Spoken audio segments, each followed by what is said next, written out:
Olá! Estamos aqui mais uma vez, continuando os nossos estudos sobre avaliação no processo educativo. E agora eu tenho um outro autor super importante para a gente conversar. Sabe quem é? Pois é, acertou quem falou em Cipriano Lucchesi. A maioria das bancas dos concursos se pauta em dois principais autores, Jussara Hoffmann e Cipriano Lucchesi. Neste módulo, nós vamos conhecer um pouquinho mais do Lucchesi, das suas propostas, do seu vocabulário e das suas ideias relativas à avaliação. Preste atenção, anota direitinho aquilo que você considerar mais importante, anota as dicas que eu vou te dar. Elas vão ser muito importantes na hora de você resolver a sua questão no concurso, ok? Então vamos lá, esse é Lucchesi, é um autor que trabalha muito com a questão da avaliação e também com a filosofia da educação. Para quem não sabe, vou dar uma dica. Lucchesi tem um site, www.ciprianoluchesi.com.br. Acesse o site dele, que você vai ver vários textos, artigos, entrevistas que ele fez e que ele disponibiliza, justamente para você poder conhecer um pouquinho mais do pensamento desse autor, que é um autor tão importante para tratar desse assunto que também é tão importante. Então, dá uma passadinha lá, amplia seus estudos, lê, discute, para você poder conhecer e resolver melhor esse assunto na sua prova. Então, vamos lá. A avaliação para o Lucchesi, ela tem um caráter um pouquinho mais amplo do que autores, por exemplo, como a Jussara trazem para a gente. Embora os fundamentos, a ideia central seja a mesma, porque nós estamos nos dois autores, tanto quando a gente fala da Jussara, quanto quando a gente fala como Lucchesi, nós estamos falando sempre de um referencial interacionista, a ideia de toda a avaliação para o Lucchesi se pauta especialmente numa discussão inicial, que é a discussão da própria instituição, que é a discussão do projeto que aquela instituição tem, das marcas e dos conceitos, das filosofias, da prática, das intencionalidades de cada instituição. Então, para ele, a avaliação da aprendizagem escolar adquire seu sentido na medida em que se articula com um projeto pedagógico e com o seu consequente projeto de ensino. A avaliação, tanto no geral como no caso específico da aprendizagem, não possui uma finalidade em si. Ela subsidia um curso de ação que visa construir um resultado previamente definido. Então, a ideia de Lucchesi em associar a questão da avaliação ao projeto da instituição, ela está muito apoiada numa ideia que a gente precisa discutir, que é a ideia do projeto político pedagógico. Toda ação na escola, ela parte sempre do projeto político-pedagógico. O projeto político-pedagógico, ele vai definir, por exemplo, currículo. O que vai ser trabalhado pela escola em termos de currículo, as opções curriculares que essa escola faz. A partir dessa opção curricular, começa-se a pensar, então, nas práticas de ensino. E quando se pensa em práticas de ensino, automaticamente está se pensando em avaliação, uma vez que a avaliação faz parte de todo esse processo. Eu não tenho como olhar a avaliação isoladamente sem pensar nos outros elementos que são anteriores e que dão sustentação a toda essa ideia da prática de ensino e da avaliação. Fala-se muito hoje, e é uma forma correta de se falar, de processo ensino e aprendizagem. Processo ensino-aprendizagem diz respeito ao fato de que, para que eu possa dizer que ensinei, eu preciso que a ação de aprender tenha acontecido para alguém. Como é que eu posso acompanhar esse processo? A avaliação. É justamente essa ação avaliativa que vai me permitir o acompanhamento dos processos. Portanto, esse olhar de Lucchesi é um olhar essencial para que a gente possa entender que a prática avaliativa que se realiza no chão de cada escola, dentro de cada sala de aula, ela precisa estar apoiada em pressupostos anteriores, que são pressupostos determinados pelos projetos da instituição, a partir de toda aquela discussão coletiva, que envolve não só professores, mas que envolve também toda a comunidade escolar. Portanto, lembre-se que, ao falar de avaliação, Lucchesi traz para a gente a ideia de considerar os aspectos que foram, de alguma forma, determinados anteriormente. Portanto, a gente tem que sempre pensar que, quando se fala em avaliação, é a tomada de decisão para poder construir com e nos educandos conhecimentos, habilidades e hábitos que possibilitem o seu efetivo desenvolvimento através da assimilação ativa do legado cultural da sociedade. Sempre que nós falamos de avaliação num contexto interacionista, a gente precisa considerar a ação com os alunos. Deixar um pouquinho de lado aquela intenção inicial de uma escola tradicional que via a ação do professor sempre para alguém, para os alunos, determinando todos os passos e contando muito pouco com a colaboração dos próprios alunos. A ideia, então, é sempre construir com os alunos, nos e com os alunos. E, portanto, pensando sempre o efetivo desenvolvimento através de uma assimilação, mas de uma assimilação ativa e não especificamente de uma questão passiva. Numa proposta de avaliação lucchesiana, a gente precisa entender que existe uma proposta de uma prática pedagógica que seja ativa, onde o aluno assuma o seu papel de construtor do seu conhecimento e onde ele não fique secundarizado, passivamente aguardando que o professor estabeleça, doe o seu conhecimento para que ele possa memorizá-lo. Portanto, a gente tem que começar a fazer diferenças que são diferenças propostas pelo autor. Uma é fazer a diferença entre o exame ou a verificação, que são aquelas ações que comumente acontecem nas escolas brasileiras, cotidianamente estão presentes e que muitas vezes são confundidas com a própria avaliação. Quando a gente fala de um exame ou de uma verificação, as grandes características é que é sempre uma ação pontual, ou seja, acontece em períodos determinados do tempo. Muitas vezes acontecem ao final do bimestre ou algumas outras verificações pontuais ao longo de um bimestre. Tem sempre uma visão classificatória, porque eu classifico o aluno de alguma forma. Eu classifico quando eu dou uma nota, eu classifico quando eu dou um conceito, eu classifico quando eu determino quem está acima, quem está abaixo da média, eu classifico quem é bom ou quem não é bom. E um processo seletivo. Porque a partir de todas as mensurações pré-determinadas, eu vou dividindo a turma, eu vou dividindo os bons alunos dos maus alunos, eu vou dividindo aqueles que têm um melhor aproveitamento de outros aproveitamentos.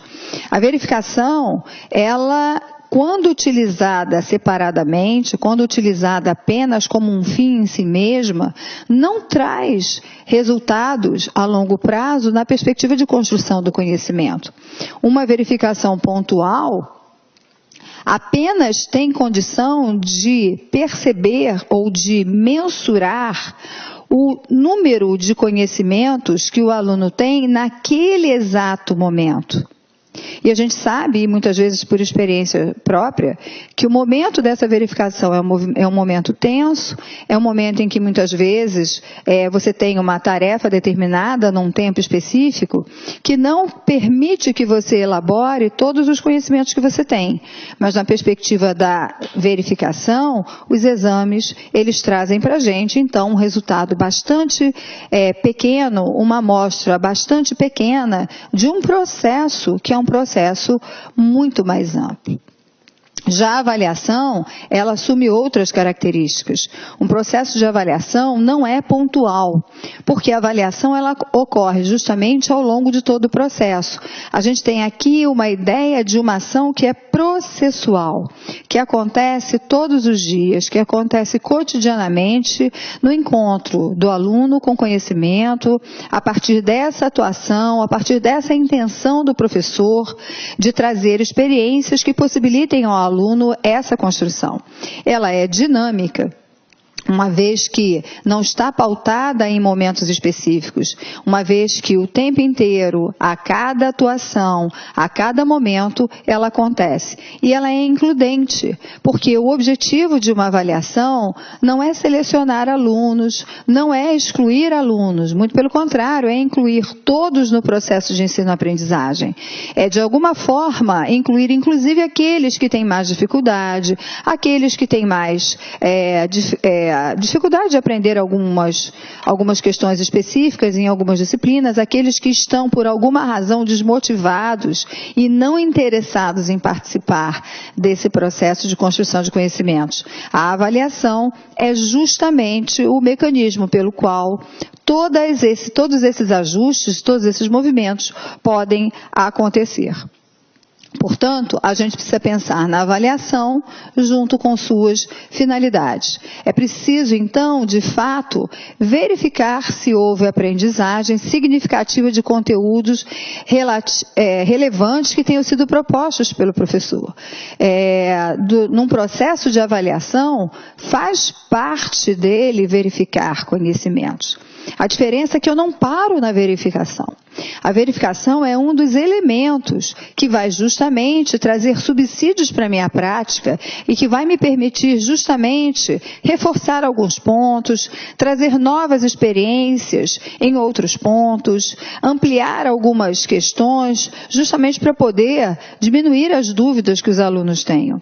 Então, na realidade, a avaliação ela precisa se centrar sempre naquilo que foi discutido e naquilo que foi trabalhado durante o desenvolvimento dos conteúdos por meio de todas as habilidades e competências que nós selecionamos previamente.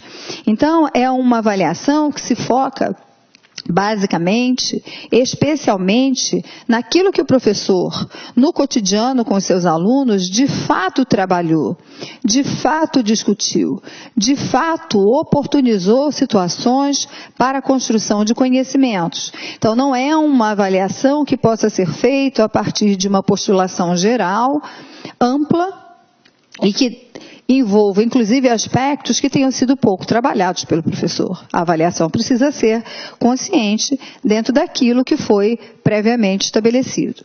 Então, na realidade, algumas considerações na elaboração dessas tarefas avaliativas que envolvem o fazer do professor.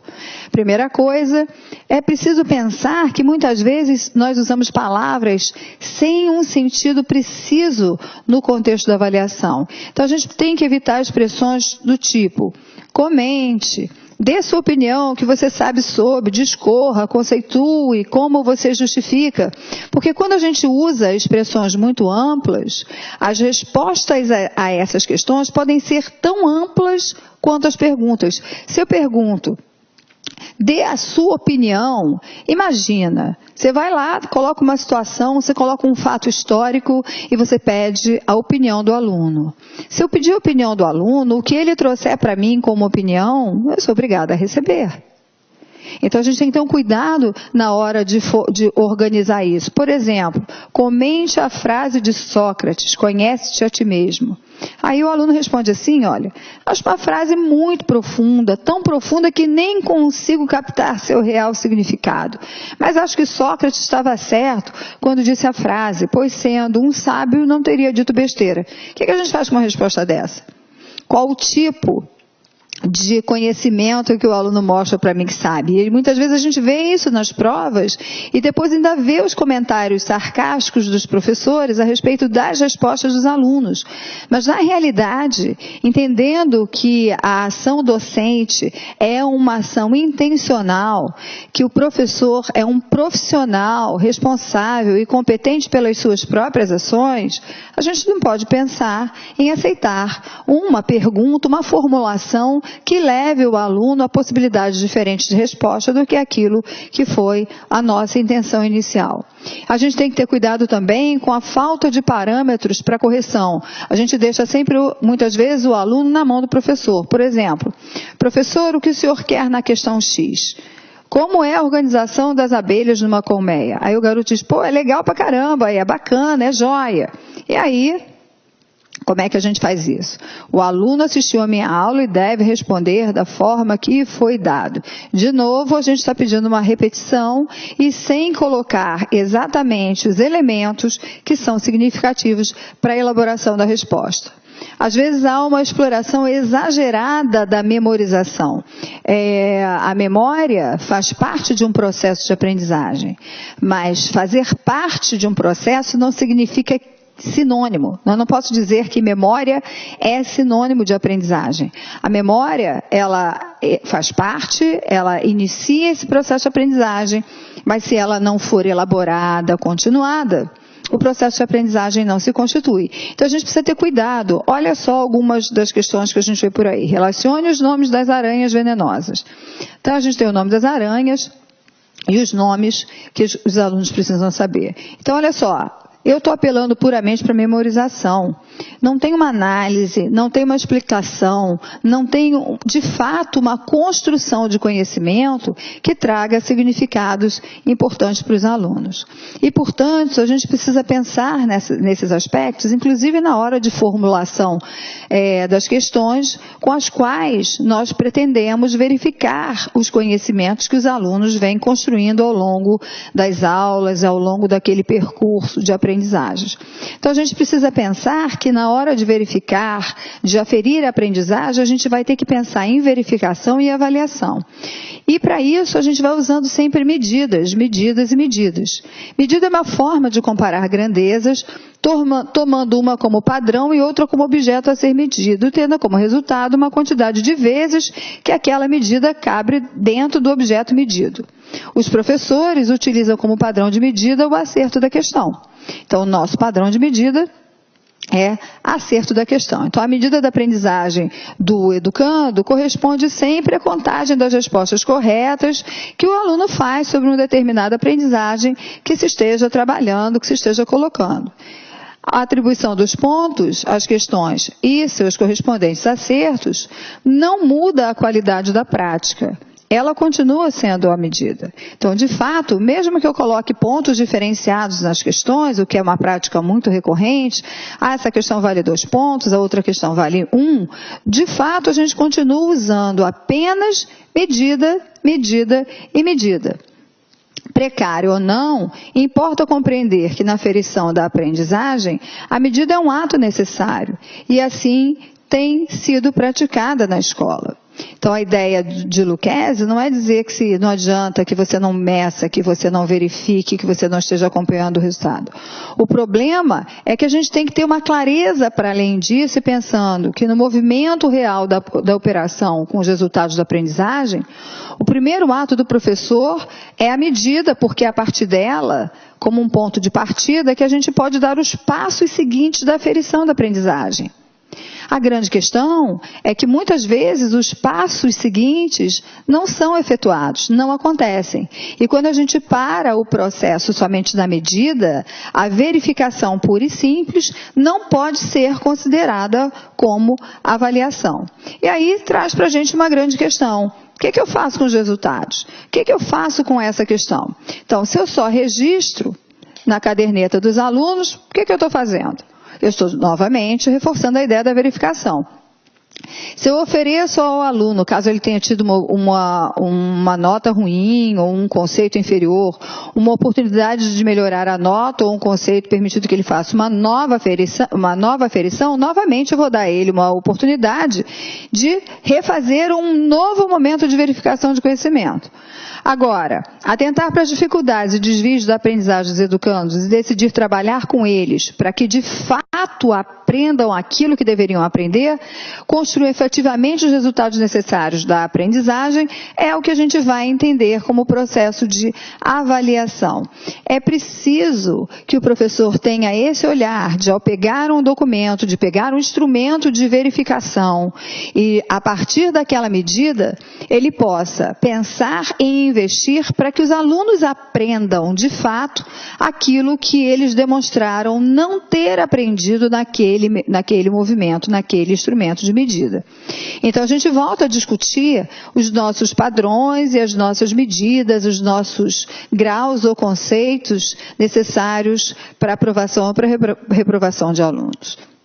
Em muitos lugares, a média, assim que alcançada, é suficiente para os processos e para os processos de avaliação e de reprovação de aluno. O que muitas vezes a gente desconsidera é que um aluno que tenha conseguido a média de 5, 6, e aí cada lugar, cada escola, cada sistema de ensino elabora as suas próprias diretrizes, desde que estejam dentro dos parâmetros legais, mas estabelecendo as suas médias, estabelecendo os seus parâmetros, e esses parâmetros estando apenas demonstrados através de números, através de notas, a gente tem vários casos de alunos que são aprovados, mas que na série seguinte, quando iniciam um novo ano, carregam consigo todas as dificuldades daquelas questões que não foram elaboradas anteriormente. E nesse aspecto, a avaliação não traz nenhum objetivo. Por quê?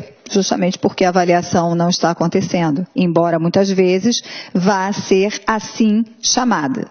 Na realidade, apenas definir notas e conceitos para os alunos traz uma ideia de acompanhamento de verificação pura e simplesmente. Onde está a ação do professor? Onde está a ação de provocar situações para que o aluno aprenda? Onde estão as possibilidades de interação nesse processo? Então, a gente tem que entender que a verificação é uma ação que congela o objeto. A avaliação, por sua vez, direciona o objeto numa linha dinâmica, numa trilha dinâmica de ação. Então, a escola brasileira vem operando, infelizmente, muito mais com a verificação e não com a avaliação da aprendizagem. E os custos que isso vem trazendo estão colocados aí. A gente vê massas e massas de alunos, possivelmente você tem esse aluno na sua sala, que embora esteja já num ano de escolaridade elevado, muitas vezes ainda tem dificuldades básicas de anos anteriores, traz consigo dificuldades ainda de alfabetização, traz muitas vezes ainda dificuldades com as questões básicas para a operação com os números, traz dificuldades básicas de conceitos básicos para você entender a vida social onde você está inserido. Então, na realidade, os modos de trabalhar com os resultados da aprendizagem escolar sobre a modalidade de verificação fazem dessa aprendizagem uma coisa e não um processo. A avaliação, ao contrário, ela é sempre um ato dinâmico que vai qualificando, que vai subsidiando o reencaminhamento da ação, que vai possibilitando consequências na direção da construção dos resultados que se deseja.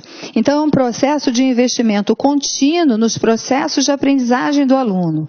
Eu começo, vejo que ele ainda não conseguiu atingir os objetivos que eu tinha proposto, continuo investindo no aluno, mesmo assim eu ainda percebo as dificuldades que ele ainda tem. Esse processo de investimento na aprendizagem do aluno se continua para que a gente possa alcançar ao final aquilo que se tinha desejado. Olá, meus amigos, minhas amigas, sou o professor Luiz Antônio Carvalho e estou aqui para fazer um grande convite para vocês.